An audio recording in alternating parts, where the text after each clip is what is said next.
مولا سید الانبیاء والمرسلین اللہم صلی علی سیدنا و مولانا محمد وعلی آلہ واصحابہ وبارک وسلم وصلی علیہ۔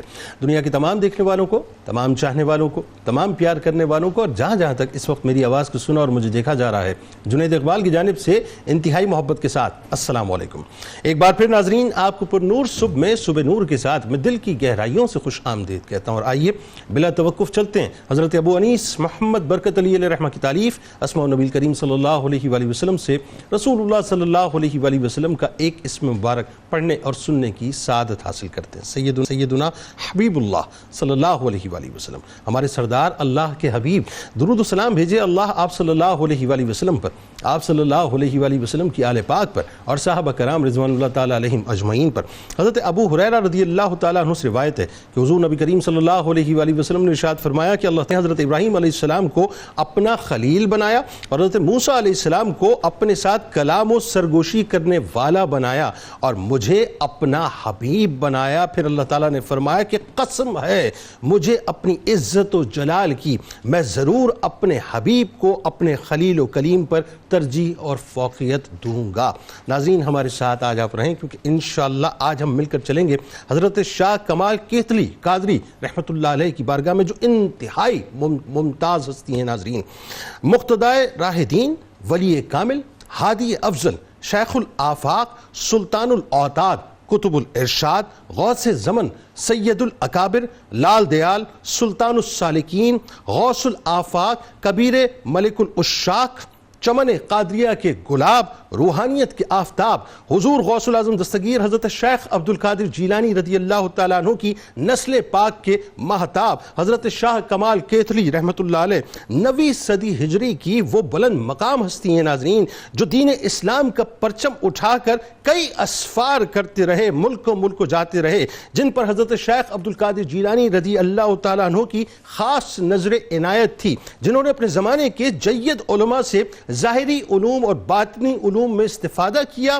تفسیر، حدیث اور فقہ پر مکمل طور پہ دسترس حاصل کی، بعد ازاں مجاہدہ اور ریاضت کی جانب متوجہ ہوئے اور گھر بار کو چھوڑ کر جنگلوں اور صحراؤں کا آپ نے رخ بھی کیا۔ اس دوران سمرقند، بخارا، روم، ایران، مصر، فلسطین، عراق اور حجاز کے بیابانوں میں زندگی کا بیشتر حصہ آپ نے گزارا۔ آپ اپنے زمانے کے بڑے صاحب فیاض اور صاحب کرامت بزرگ گزرے ہیں۔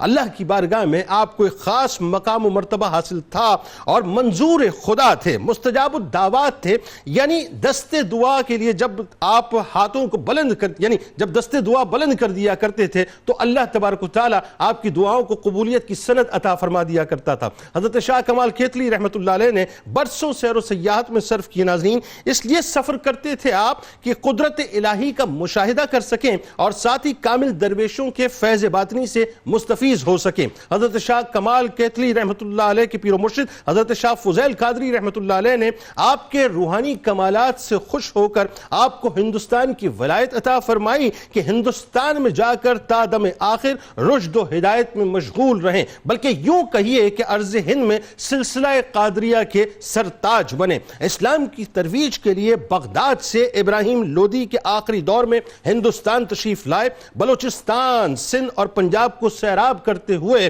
ہمایوں کے آخری عہد میں گیتا کی سرزمین پر کیتھل پہنچے، جو اس خونی قتل گاہ کا حصہ تھی ناظرین، جہاں ایشیا کی سب سے بڑی جنگ، بڑی توجہ رہے، جہاں ایشیا کی سب سے بڑی جنگ مہا بھارت لڑی گئی۔ اس کا ایک ایک ذرہ گیتا کی رزمیہ شاعری کا انعدار تھا۔ سرسوتی اس کے شمال میں بہتی تھی اور یہیں ایک طرف پانی پت بھی واقع تھا۔ یہ خطہ کفر و الحاد کا مرکز تھا۔ توجہ رہے ناظرین، یعنی مکمل طور پہ کفر و شرک وہاں پر بپا ہوا تھا اور الحاد اپنے عروج پر تھا۔ تبلیغ دین کی خاطر آپ نے مہا بھارت کے علاقے کو پسند فرمایا اور ہنومان کی جائے ولادت کے مرکزی مندر کے سامنے ہمایوں کے باغ میں آپ نے قیام فرمایا۔ آپ نے یہاں توحید کی شمع روشن کی اور ایک خانقاہ کی بنیاد رکھ کر دینی اور روحانی تعلیم کا باقاعدہ آپ نے اہتمام کیا۔ سفر ہندوستان میں آپ کے بہت سے جوگیوں کے ساتھ روحانی مارکے بھی رہے، بالآخر وہ تمام جوگی آپ کے آگے مکمل طور پر سرنڈر کیا کرتے تھے اور اسلام کی حقانیت کے قائل ہو کر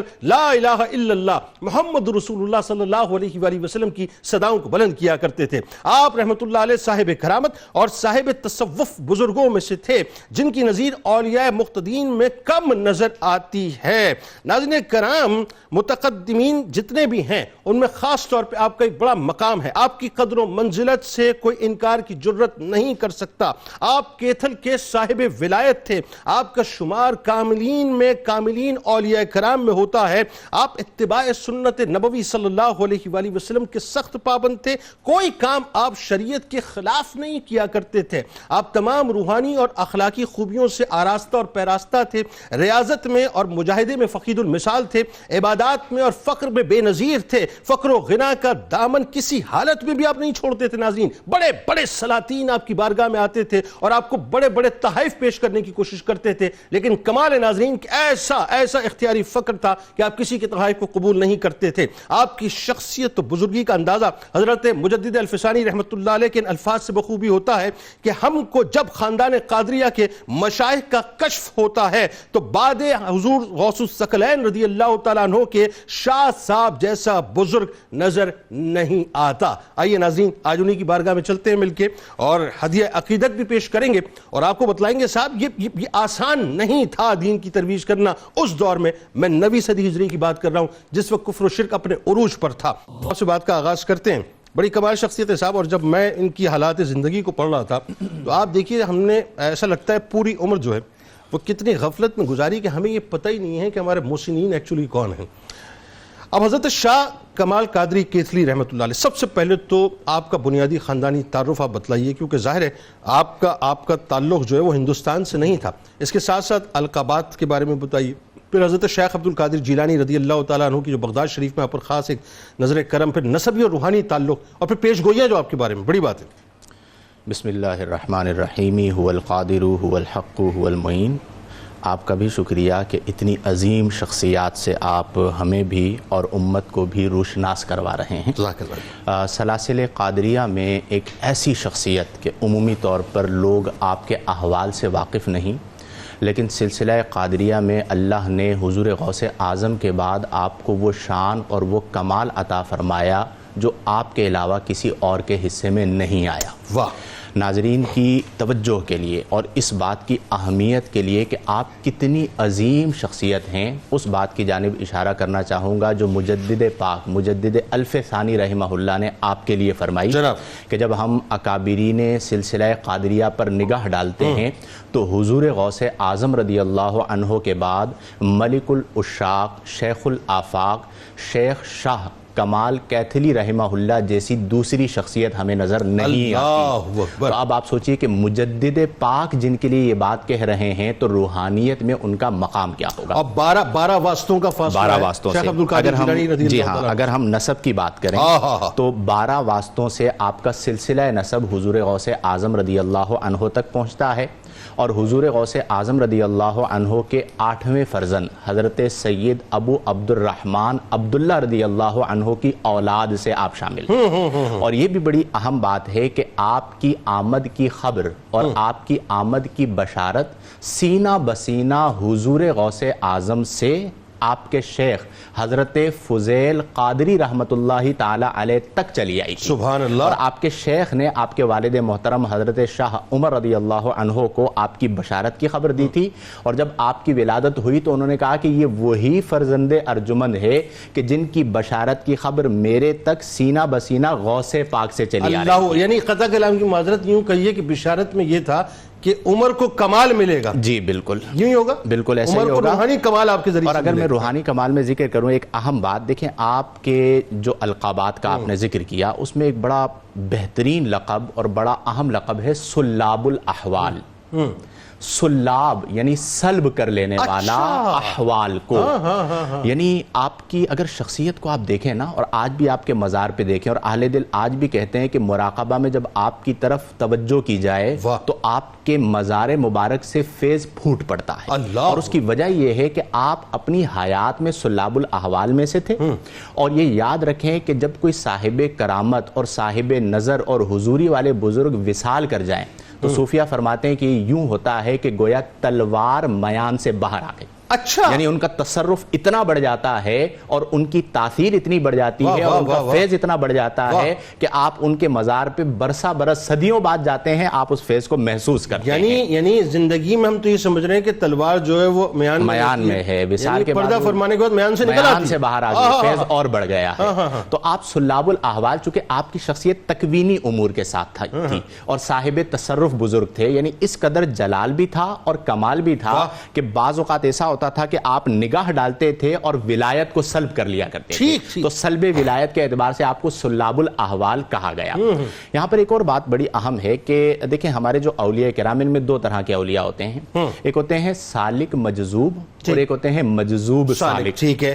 سالک مجذوب وہ ہوتے ہیں کہ جہاں پر جذب مغلوب ہوتا ہے اور سلوک غالب ہوتا ہے, اور یہ سلسلہ قادریہ کا ترہ امتیاز ہے. بالکل. اور مجذوب سالک وہ ہوتے ہیں کہ جہاں پر جذب غالب ہوتا ہے اور سلوک مغلوب ہوتا ہے. یعنی یوں کہیے کہ سلسلہ قادریہ میں ہوش مندی غالب ہوتی ہے. تو وہاں پر یہ معاملہ ہوتا ہے کہ وہاں پر سلوک غالب ہے اور جذب مغلوب ہے. اب آپ کی زندگی کو آپ دیکھیں تو آپ کو جذب اور سلوک کا حسین امتزاج نظر آئے گا. لیکن سلوک غالب ہے, سلوک غالب. آپ سالک مجذوب ہیں, آپ مجذوب سالک بزرگ نہیں ہیں. آپ چونکہ سالک مجذوب ہیں تو آپ کے یہاں سب سے پہلے تو قرآن کا علم نظر آئے گا, پھر حدیث کا علم نظر آئے گا, پھر تفسیر کا علم نظر آئے گا, پھر شرع کی پابندی نظر آئے گی, نمازوں کی پابندی نظر آئے گی. یہ وہ تمام امور ہے جن کا آپ خیال کیا کرتے تھے اور اللہ تبارک و تعالی نے آپ کو اس میں کمال عطا فرمایا. لیکن اس کے ساتھ ساتھ جذب کا تڑکا بھی موجود ہے. وہ کیا بتائیے؟ وہ جلال بھی موجود ہے کہ آپ کے علاقے میں آپ کی اجازت کے بغیر کسی کو داخل ہونے کی اجازت نہیں تھی.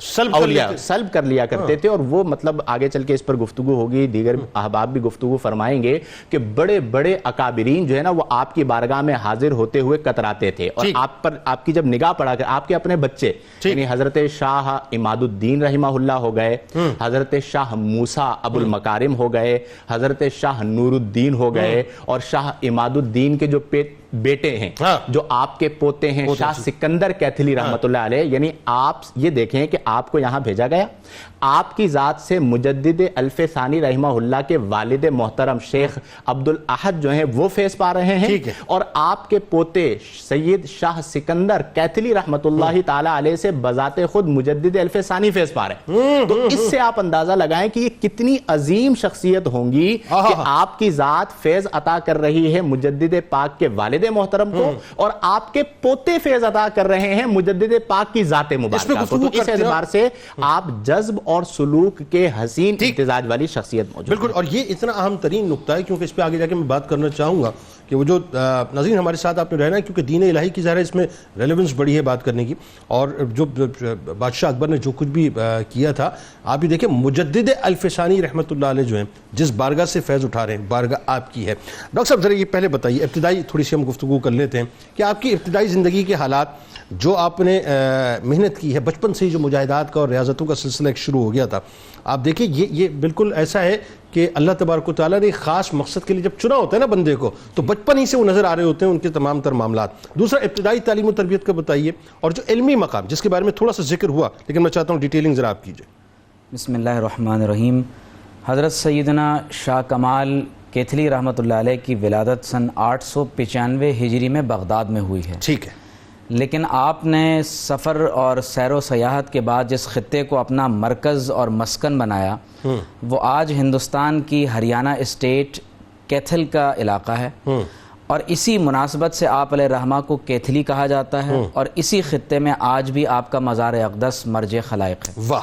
حضرت سیدنا شاہ کمال کیتھلی رحمۃ اللہ تعالی علیہ صحیح النسب سادات اعظام میں سے ہیں. سبحان اللہ. اور کہا جاتا ہے کہ آپ کا نسب مبارک حضور سیدنا شیخ عبد القادر جیلانی رضی اللہ تعالی عنہ تک نسباً بھی پہنچتا ہے, تعلیم و تربیت کا سلسلہ بھی پہنچتا ہے, اور اگلی جانب جو آپ کا روحانی سلسلہ ہے وہ بھی حضور سیدنا غوث اعظم رضی اللہ تعالی عنہ تک جاتا ہے. نسبی اور حسبی اعتبار سے جی شیخ عبد القادر جیلانی. پھر آپ دیکھیے کہ آپ ہندوستان اس وقت تشریف لائے کہ جب ابراہیم لودھی کا عہد ختم ہو رہا ہے, اور بعض اہل علم کی رائے یہ ہے کہ یہ ظہیر الدین بابر کے دور کا آغاز ہے, اور بعض نے آپ کو ہمایوں کے عہد میں بھی یہاں پر آنے کے آپ کے بارے میں ذکر کیا.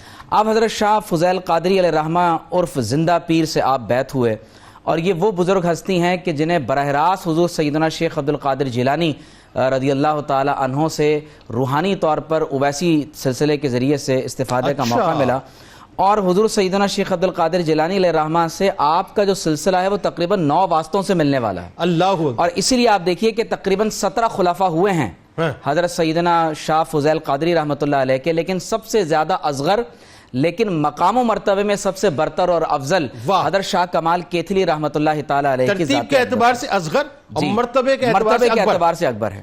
اور جب آپ کے والد ماجد نے آپ کا نام کمال رکھا تو انہیں اس کا اندازہ نہیں تھا کہ میں جس بچے کا نام بچپن سے کمال رکھ رہا ہوں تو مستقبل میں یہ اسلام کے اس مقام و مرتبے کو ہندوستان میں کمال اوج کمال تک پہنچانے والے۔ جس طرح ذکر ہوا کہ حضرت شیخ عبد القادر جیلانی علیہ الرحمہ کا یہ فیض حضرت شاہ بنوری ہاشم رحمۃ اللہ علیہ تک پہنچتا ہے، حضرت شیخ طاہر بندگی علیہ رحمہ تک، حضرت شیخ عبد الاحد رحمۃ اللہ علیہ تک، یہ تمام سلاسل کے بزرگوں کو جو فیض پہنچ رہا ہے وہ حضرت شاہ کمال کیتھلی علیہ رحمہ کے وسیلے سے ہی پہنچا۔ اچھا، حضرت عبد الاحد میرے خیال ہے رحمۃ اللہ علیہ، حضرت مجد الفسانی علیہ رحمہ کے والد ماجد۔ پھر آپ دیکھیے کہ آپ کا جو حلیہ مبارک ہے، راست قامت، قدرے آپ کشیدہ اور کشادہ قد کے حامل تھے، جسم مبارک بہت گھٹا ہوا، مضبوط، طاقتور، آپ کے مبارک دونوں کندھوں کے درمیان میں بڑا فاصلہ، اور کہا جاتا ہے کہ آپ کی بینی مبارک بڑی دراز اور بلند تھی، اور اپنے جسم مبارک پر عمومی طور پر سرخ رنگ کا لباس پہنا کرتے تھے، اور کہا جاتا ہے کہ آپ کے لباس میں عموماً تہبند اور امامہ مبارک اور آپ قمیص یا چادر اپنے جسم مبارک پر آپ لپیٹا کرتے تھے۔ اور آپ علیہ رحمہ کی عمر مبارک کے ابتدائی احوال تو بہت کم دستیاب ہوئے ہیں جنید بھائی، لیکن خاص طور پر آپ نے جس طریقے پر علم حاصل کیا ہے، ایک تو براہ راست اپنے شیخ کامل حضرت شاہ فضیل قادری رحمۃ اللہ علیہ سے استفادہ کرتے رہے، پھر دوسری طرف آپ کے شیخ آپ کو کئی برس تک اپنے ساتھ اسفار میں لیے رکھے۔ اچھا، اس سے قبل یہ بھی بتائیے نا، حضرت فضیل قادری رحمۃ اللہ علیہ نے آپ کے والد گرامی کو آ کر ایک بشارت دی اور فرمایا کہ حضرت شیخ عبد القادر جیلانی رضی اللہ تعالی عنہ نے جس فرزند کے پیدا ہونے کی بشارت عطا فرمائی تھی وہ فرزند آج آپ کے گھر پیدا ہو گیا، اور آپ کو اس کی بہت مبارک ہو، اور پھر اس کا بہت خیال بھی رکھنا اور تعلیم و تربیت پر توجہ دینا۔ تو آپ اندازہ کریں کہ اسی لیے حضرت شاہ فضیل قادری علیہ الرحمہ آپ کو اپنے ساتھ سمرقند، بخارا یعنی عراق اور ایران سے آپ نکلتے ہیں تو آپ سفر کرتے کرتے سینٹرل ایشیا، یہاں تک کہ روم اور اٹلی تک آپ نے سفر فرمائے، پھر مصر، فلسطین، عراق و حجاز مقدس سے ہوتے ہوتے بالآخر ہندوستان کے لیے یہ مراکش تک گئے، آپ مغرب تک گئے، اور پھر اس کے بعد آپ ہندوستان میں کراچی اور حیدرآباد اور ٹھٹا سے ہوتے ہوتے اگرچہ آپ نے کئی مرتبہ حج کا سفر کیا لیکن بالآخر آپ نے کیتھل کو اپنا مرکز بنایا ہے۔ ایک چیز جو بڑی خاص ہے، یہ بھی آپ بتائیے خاص طور پہ، یہ دیکھیے نور نظر کی بات ہے اور یہ نظر کرم کی بات ہے۔ حضرت شیخ عبد القادر جیلانی، مجھے ایسا لگتا ہے، میں بھی آئی ایم رانگ، لیکن میرا وجدان ہی کہتا ہے کہ حضرت شیخ عبد القادر جیلانی رضی اللہ تعالیٰ عنہ نے خاص ایک نگاہ جو ہے آپ پر رکھی ہوئی تھی کہ فضیل قادری رضی اللہ تعالیٰ عنہ جو ہے پہلے آپ کو بشارت بھی دے رہے ہیں، پھر اس کے بعد آپ کے والد آپ ہی کی تربیت میں ان کو دے رہے ہیں کہ وہی بات ہے کہ پہنچی وہیں پہ خاک جہاں کا خمیر تھا۔ شیخ اکبر محی الدین ابن عربی رحمۃ اللہ علیہ فرماتے ہیں کہ مرشد کامل وہ ہوتا ہے کہ جب اپنے مرید پر نگاہ ڈالے تو اس کا حال، ماضی اور مستقبل سب کو جان لے۔ تو حضور سیدنا غوث اعظم رضی اللہ تعالی عنہ کو معلوم تھا کہ ان کے نصیب میں ہندوستان کا سفر لکھا ہوا ہے، اور اس لیے کہا جاتا ہے کہ جب آپ غوث اعظم رضی اللہ تعالیٰ عنہ کے مزار اقدس پر ریاضات اور مجاہدات کرتے رہے تو ایک روز حضور غوث اعظم کے مزار اقدس سے آواز آئی کہ اے شاہ کمال، تمہیں ہندوستان کا مبلغ بنا دیا گیا ہے، جاؤ اور وہاں اسلام کی دعوت و تبلیغ کرو۔ اور اسی لیے اب اسی سلسلے اسی کڑی کو یہیں سے جوڑتے ہیں ذرا علامہ صاحب، اور بات کو اسی تسلسل میں آگے بڑھاتے ہیں۔ بالکل ایسا لوگوں کو محسوس ہونا چاہیے کہ آپ کی شخصیت کا ایک تصوراتی خاکہ ہم بیان کر رہے ہیں اس وقت۔ اچھا جی، اب آپ کو بشارت بھی ہو گئی ظاہر، تو ذرا یہ بتائیے کہ جو آپ نے اس بشارت سے پہلے کا ایک فیز ہے جو بڑا اہم ہے، جو میں چاہتا ہوں گفتگو میں ہم نے مس کیا لیکن اس پہ گفتگو ہونی چاہیے، کہ حضرت شاہ فضیل قادری رحمۃ اللہ علیہ کے دست حق پرست پہ خاص طور پہ جو ہے وہ بیعت ہونے کا سلسلہ آپ کا، اور پھر اسفار کا سلسلہ آپ کا انہی کے ساتھ رہا، جس کا تھوڑا سا ذکر جو ہے مفتی صاحب نے کیا ہے، لیکن میں چاہتا ہوں اس کا ذکر بھی آپ کیجئے اور ساتھ ساتھ اس کے جو مقاصد تھے وہ بتائیے، اور پھر ہندوستان پہ ہم آخر آ کے انشاءاللہ بات کرتے ہیں۔ بسم اللہ الرحمن الرحیم۔ دیکھیں، حضرت نے جیسے فرمایا کہ بچپن سے متعلق واقعات تو ہمیں بہت کم ملتے ہیں، لیکن اگر ہم دیکھیں نا تو آپ کی شخصیت میں بچپن سے ہی آثار نظر آتے تھے، جو واقعات تھوڑے بہت ہیں تو اس سے یہ اندازہ ہو جاتا تھا کہ آپ آگے چل کر بڑے باکمال ہوں گے اور لوگ آپ سے فیض حاصل کریں گے۔ ایک مرتبہ آپ چونکہ بچپن کے اندر ہی آپ نے اللہ تبارک و تعالیٰ سے محبت کا غلبہ تھا آپ پر، تو آپ اکثر جو ہے وہ دنیاوی لوگوں کو چھوڑ کر جو ہے وہ جنگلات کی طرف نکل جایا کرتے تھے. تو ایک مرتبہ ایسا ہوا کہ کافی عرصے آپ اپنے گھر سے دور تھے، تو آپ کی والدہ بڑی پریشان ہوئی اور والد صاحب سے کہا کہ کمال کو ڈھونڈ کر لائیں. تو والد صاحب کافی تلاش کے بعد ایک مقام پر پہنچے تو دیکھا کہ وہاں پر جو ہے وہ شاہ کمال کیتھلی رحمۃ اللہ تعالیٰ علیہ ایک درخت کے نیچے عبادت اور ریاضت کر رہے ہیں. جب آپ وہاں پر پہنچے تو شاہ کمال کیتھلی رحمۃ اللہ تعالیٰ علیہ نے محسوس فرما لیا کہ آپ کے والد محترم یہاں پر آئیں، تو وہ آپ وہاں سے اٹھے اور آگے چلنا شروع کیا. آپ کے والد صاحب بھی پیچھے ہوئے. تو آپ کے والد صاحب جب آپ کے پیچھے چل رہے تھے تو آپ سے ایک خرق عادت چیز کو ظہور ہوا، جس کی بنیاد پر پھر آپ کے والد صاحب گھر پر لوٹے اور اپنی زوجہ کو یہ سمجھایا، یعنی شیخ کمال کیتھلی رحمۃ اللہ تعالیٰ علیہ کی والدہ کو، ان کو یہ سمجھایا کہ اب کمال جو ہے وہ اللہ تبارک و تعالیٰ کی محبت میں بہت زیادہ وارفتہ ہو چکا ہے، باکمال ہو چکے ہیں، اب اس کو بلانا مناسب نہیں. اور پھر اس وقت آپ نے یہ کہا کہ اس کی تربیت اب جو ہے وہ شاہ فضیل قادری رحمۃ اللہ تعالیٰ علیہ کریں گے. ٹھیک ہے. اور آپ نے پھر شاہ فضیل قادری رحمۃ اللہ تعالیٰ علیہ کی تربیت میں دیا. وہاں پر آپ نے شاہ فضیل قادری رحمۃ اللہ تعالیٰ علیہ سے باقاعدہ تعلیم و تربیت حاصل کی اور روحانی معاملات میں جو ترقی ہوتی ہے وہ حاصل کی. اور یہ شاہ فضیل قادری رحمۃ اللہ تعالیٰ علیہ یہ بھی بڑے باکمال بزرگ تھے. تقریباً انہوں نے 16 سال تک ریاضت کی ہے اور 16 سال ریاضت و مجاہدات کے بعد اپنے پیر و مرشد شیخ گدا الرحمن رحمۃ اللہ تعالیٰ علیہ سے انہوں نے خلافت حاصل کی. اور پھر ایک کامل پیر کا کام، جیسے کہ حضرت نے یہ فرمایا کہ اپنے مرید کی تربیت ہے، تو انہوں نے مرید کی تربیت ایسے کی شیخ کمال کیتھلی رحمۃ اللہ تعالیٰ علیہ کہ انہوں نے بھی جو ہے وہ اسرار الہیہ کے جو مشاہدات تھے، جو کمالات تھے وہ حاصل کیے. اور پھر اس کے بعد خود جو ہے وہ شیخ کمال کیتھلی رحمۃ اللہ تعالیٰ علیہ کو بھی خلافت حاصل ہوئی شاہ فضیل قادری رحمۃ اللہ علیہ. اچھا یہ بتائیے آپ کا علم، آپ کی نگاہ کیا کہتی ہے کہ ان اسفار کا کیا مقصد؟ یہ جو پیر کے ساتھ مرید کا چلنا اور پھر ملکوں سفر کرنا. اب آپ دیکھیے کہہ دینا آسان ہے صاحب، یہ 9ویں صدی ہجری، نہ فیسلٹیز نہ ٹرانسپورٹیشنز. آج تو یہ کہ آپ ایئر ٹکٹ کراتے ہیں دنیا کے کسی بھی کونے میں چلے جاتے ہیں، بہت ہوا جی آپ اپنی کار سے بھی ٹریول کر لیتے ہیں شہر، لیکن اس وقت تو کچھ بھی نہیں تھا صاحب. اور اتنے ملکوں سفر کرنا، پھر اتنے مجاہدات ریاضت، اس کا مقصد کیا بنیاد؟ دیکھیں صوفیہ کے یہاں پہ ایک اصطلاح استعمال ہوتی ہے شوق. شوق کا مطلب یہ ہوتا ہے محبوب سے ملاقات. ٹھیک ہے کہ محبوب سے ملاقات کا شوق جتنا زیادہ بڑھتا جاتا ہے، اللہ تعالیٰ سے ملاقات کا شوق جتنا زیادہ بڑھتا ہے، دنیا سے اتنی بے رغبتی ہوتی ہے. اور جب تک محبوب سے ملاقات نہیں ہوتی تو نہ محبوب کے قدرت کے مظاہر کو دیکھا جاتا ہے. تو اب یہ صوفیہ کرام کی حیات میں ہمیں جو سفر کا ایک بہت زیادہ طویل عرصہ نظر آتا ہے کہ وہ سفر کرتے ہیں، سیر و سیاحت کرتے ہیں، وہ ہے قدرت الہیہ کے مشاہدات کا بنیادی مقصد ہے. اللہ تعالیٰ نے قرآن عظیم میں ارشاد فرمایا سیروا فی الارض، کہ زمین میں سیر کرو. اور پھر آگے اللہ نے فرمایا کہ جب تم زمین میں سیر کرو گے تو تمہیں پتہ چلے گا کہ متقین کے ساتھ کیا معاملات ہوتے ہیں اور جو مکذبین ہیں، جو جھٹلانے والے ہیں، ان کے ساتھ کیا معاملات ہوتے ہیں. مفہوم ہے مختلف آیات کا. تو اس سے یہ بات ثابت ہوتی ہے کہ جو اللہ تبارک و تعالیٰ کی قدرت کے مشاہدات ہیں یہ بھی عبادت میں شامل ہیں. تو پہلا مقصد تو یہ ہوتا ہے، اور بعض بزرگ یہ فرماتے ہیں کہ تمہاری کوشش ہونی چاہیے کہ روزانہ تم جو ہے وہ نئی مسجد اور نئے شہر کے مہمان بنو. اچھا اس سے عاجزی پیدا ہوتی ہے، اس سے انکساری پیدا ہوتی ہے. اور شیخ ابراہیم خواص فرماتے ہیں کہ اگر کوئی 40 دن تک کسی ایک مقام پر قیام کر لے تو اس کے توکل میں کمی آ جاتی ہے. تو اب اسی مقصد کے تحت جو ہے، ایک تو یہ مقصد ہے اور پھر دوسرا یہ بھی مقصد کہ دوسروں کو تبلیغ دین کرنی ہے اور پھر اپنا تزکیہ نفس بھی کرنا ہے. تو یہ اس مقصد کے لیے آپ پھر اپنے شیخ کے ساتھ جو ہے وہ سفر پر روانہ ہوئے. اور سفر پر جب آپ روانہ ہوئے تو پہلے تو بغداد میں تھے، لیکن بغداد کے بعد جب مزید شوق بڑھا تو آپ اللہ تبارک و تعالیٰ کی قدرت کے مشاہدات کے لیے مختلف اسفار پر روانہ ہوئے. اور حضرت نے جیسے ذکر کیا کہ ایران، مصر، فلسطین، روم وغیرہ تک گئے. تو یہ آپ کے سفر کا ایک سلسلہ جاری رہا، پھر آخر میں آپ ہندوستان تشریف. اور پھر وہی بات ہے کہ ایک وقت ایسا آیا ناظرین کہ ہندوستان کی قادریہ سلسلے کے جو سرتاجی آپ کو عطا کی گئی. اب ہم آئیں گے انشاءاللہ اور آپ کو بتلائیں گے کہ ہندوستان میں آپ کی آمد کیسی ہوئی. اور پھر وہ جو آپ کو میں نے بتایا کہ جہاں مہابھارت ہوئی ہے ناظرین، وہاں آپ نے ڈیرا ڈالا. سرکار علیہ السلام دید کہتا ہوں. اور آج ہستی انتہائی ممتاز ہیں. اور ناظرین اتنی ممتاز ہستی، ذرا سوچئے کہ اللہ تبارک و تعالیٰ نے آپ پر کیسا کرم و فضل کیا. پیدائش ظاہر ہے آپ کی بغداد کی ہیں، بغداد میں آپ کا براٹ اپ ہوتا ہے، شیخ عبد القادر جیلانی رضی اللہ تعالیٰ عنہ کی خاص نگاہ کرم ہے. پھر ملک و آپ جو اسفار کرتے ہیں اللہ کی ظاہر ہے جو اللہ کی ایک نورانی پوری کائنات ہے اس کا ایک خاص طور پہ جو مشاہدہ کرتے ہیں, مجاہدات کرتے ہیں, ریاضتیں کرتے ہیں, پھر آپ کو ڈپیوٹ کیا جاتا ہے ہندوستان کے لیے. ذرا ایک لمحے کے لیے تصور کیجئے گا, آج میں اور آپ بیٹھ کے یہ پروگرام آپ سن رہے ہیں, ہم پروگرام کر رہے ہیں, بہت اچھا سا ماحول ہے, بہترین سی لائٹس ہیں, دیکھیں کتنا چل ایک پورا نظام ہے. آپ کو سننے میں بھی یقیناً ایک کیف آ رہا ہوگا, ہمیں پروگرام کرنے میں بھی کیف آ رہا ہے. دین کا کام کتنا آسان ہو گیا صاحب, دین کو سمجھنا کتنا آسان ہو گیا ہے, اللہ تبارک و تعالیٰ نے کتنا کرم کر دیا.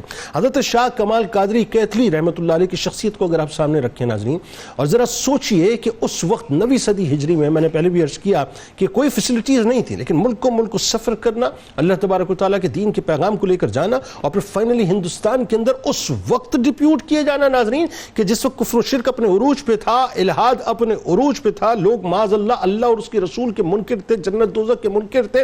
اور پھر جس جگہ پہ ڈپیوٹ کیا گیا وہ ایکچولی اس وقت ہندوؤں کا مرکز تھا, جہاں پر مہا بھارت ہوئی تھی, جوگیوں کا راج تھا, جادو ٹونے کا راج تھا.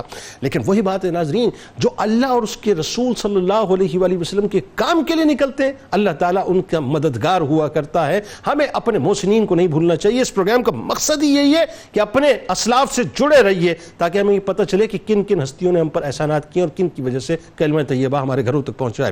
جی مفتی صاحب, اب ذرا یہ بتائیے, اب یہ جو میں نے ایک ابتدائی گفتگو ابھی کی ہے, اس کا ایک مقصد ہے اور وہ مقصد آپ بیان کریں گے. آسان نہیں ہے صاحب بغداد سے بر صغیر تک آنا, اور پھر جس طرح سے آپ نے ایک سلسلہ پورا آپ کے اسفار کا کہ ایک روڈ میپ آپ نے اختیار کیا, اور اس روٹ کو اختیار کرنے کے بعد فائنلی آپ کیتھل تک پہنچے. تو کیتھل کا انتخاب کیوں کیا, کیتھل کے حالات کیا تھے, لیکن اس سے پہلے جو پورا آپ کا ایک روٹ ہے, ایک روڈ میپ ہے, یہ ذرا بیان کیجئے کہ کہاں کہاں سے آپ ہوتے ہوئے آئے. بسم اللہ الرحمن الرحیم. چونکہ آپ حضور غوث اعظم رضی اللہ عنہ کی بارگاہ کے اویسی ہیں, اور حضور غوث اعظم بارگاہ رسالت مآب صلی اللہ علیہ وسلم کے اویسی ہیں, وہ وہاں سے فیض لے رہے ہیں اور آپ یہاں سے فیض لے رہے ہیں.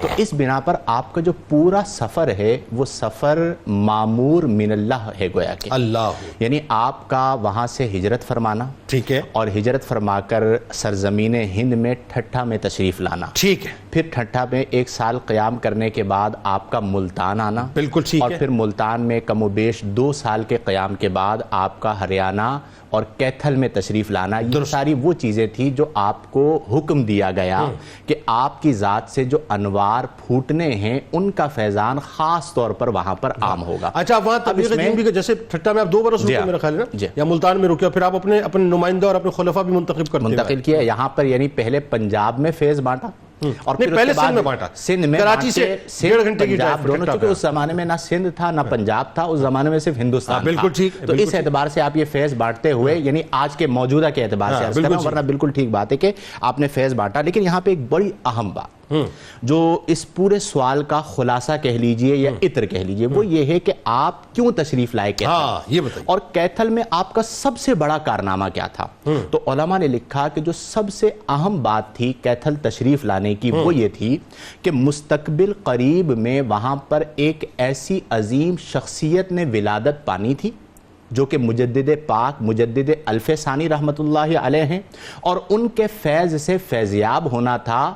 تو آپ کو مامور کر کر بھیجا گیا کہ اس عظیم شخصیت کی روحانی فیض کی تکمیل آپ کی ذات سے ہونی ہے. اور اس پر پورا واقعہ موجود ہے کہ جب مجدد الف ثانی رحمہ اللہ کی ولادت ہوئی اور وہ سخت بیمار ہو گئے, تو ان کے والد محترم جو ہیں وہ انہیں لے کر آپ رحمت اللہ تعالی علیہ کے پاس آئے کہ میرا یہ بیٹا پیدا ہوا ہے اور یہ بہت بیمار ہو گیا ہے. تو آپ نے انہیں دیکھا اور وہ بہت بیمار تھے, اور آپ نے انہیں اپنی گود میں لیا, اور گود میں لینے کے بعد انہیں اپنی زبان اطہر عطا فرمائی, اور اس بچپن کے اندر آپ نے وہ سارا قادری فیض جو تھا وہ منتقل فرمایا مجدد الف ثانی کی ذات میں. اور آپ نے یہ جملہ فرمایا کہ اس چھوٹی عمر کے اندر ہی اتنا فیض لے لیا, کچھ میری اولاد کے لیے بھی چھوڑ دو. کیا اچھا آپ نے یہ ارشاد فرمایا, اور پھر وہ فیض آپ نے انہیں عطا فرمایا. پہلی بات یعنی بنیادی بات یہ ہے. دوسری بات یہ ہے کہ آپ نے کیتھل کا انتخاب کیوں فرمایا, وہ بتائیے. جنید بھائی, اس زمانے میں کفر و الحاد کا گڑھ تھا کیتھل, بالکل, اور ہنومان کی ولادت کا جو ایک بڑا مندر تھا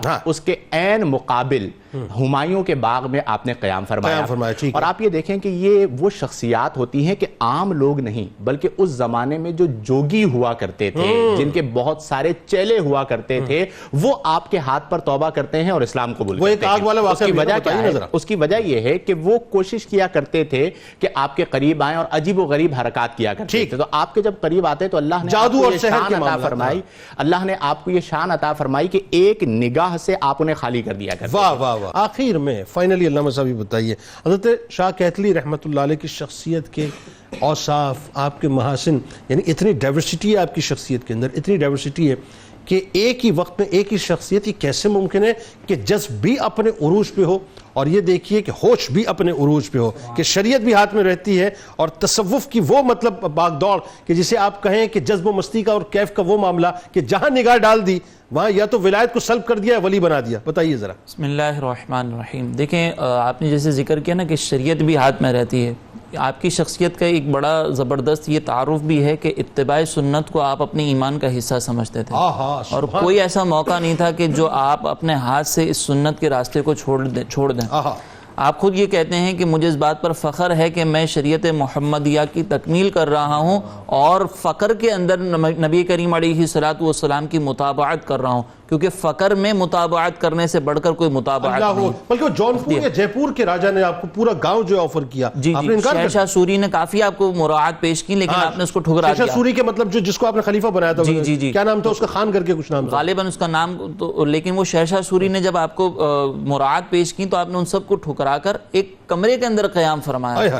اب یہ ہے آپ کا استغنا اور نبی کریم علیہ السلام کی پیروی میں فقر کو اختیار کرنا.